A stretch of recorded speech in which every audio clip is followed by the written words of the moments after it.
2022 경기실학연구센터 방구석 실학원정대 영상기획 제1부 실학의 주춧돌 반계 유형원. 유형원은 정치, 경제, 교육, 군사학 등을 연구하여 실학의 기초를 정립하였으며 전제, 즉 토지의 균분을 모든 제도의 기초로 삼았습니다. 그의 아버지 유흠이 인조반정 직후 유몽인의 옥사에 연좌되어 왕해군 보기를 꾀했다는 누명을 쓰고 28세의 젊은 나이로 옥사했습니다. 이 사건은 이후 유형원의 삶에 지대한 영향을 미치게 됩니다.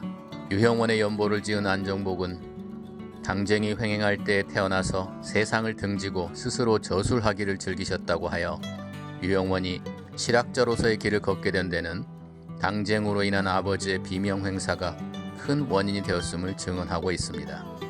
외삼촌 이원진과 고모부 김세렴을 모시고 글을 배우기 시작했으며 허목의 문화에서 수학하기도 하였습니다.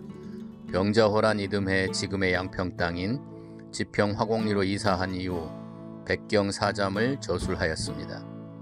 1653년 32세 때 부안군 보안면 우반동에 응거하면서 반계서당을 짓고 학문 연구와 제자 양성 등에 전념하면서 반계수록을 저술하였습니다.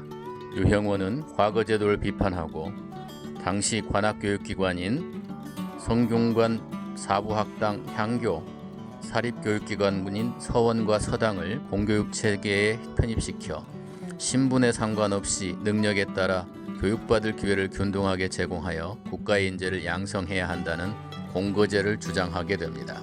본디 유교에서는 어머니만 알고 아버지를 모르는 것을 짐승의 도리라 하면서 가부장 중심의 종법제도를 무엇보다 중시하였습니다. 그런데 노비의 경우는 아버지를 묻지 않고 어머니를 따르게 했습니다.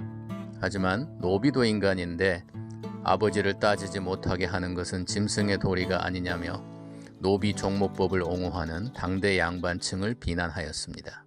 육촌 동생인 이익은 반계의 주장이 그 근원을 궁구하고 일체를 새롭게 하여 왕정의 시초를 닦고자 한 것이라 하여 유형원을 탁월한 경세가로 평가했습니다. 이익의 제자인 안정복은 유형원의 증손인 유발에게서 반계수록을 비롯한 여러 저서들을 빌려 직접 읽는 등 지대한 영향을 받았습니다. 당파를 달리했던 이이명, 홍계이 등도 임금에게 경세 제민의 비법이라 하여 직접 소개하였으며 소론계의 대학자 명제 윤증은 반계수록의 발문을 썼고 그의 제자 양득중은 영조에게 반계수록의 가치를 나열하여 나라를 건질 계책으로 활용할 것을 주장하기도 하였습니다. 반계수록에 나타난 사상적 특징은 부민, 부국을 위해 제도적인 개혁이 이루어져야 한다는 것이었습니다.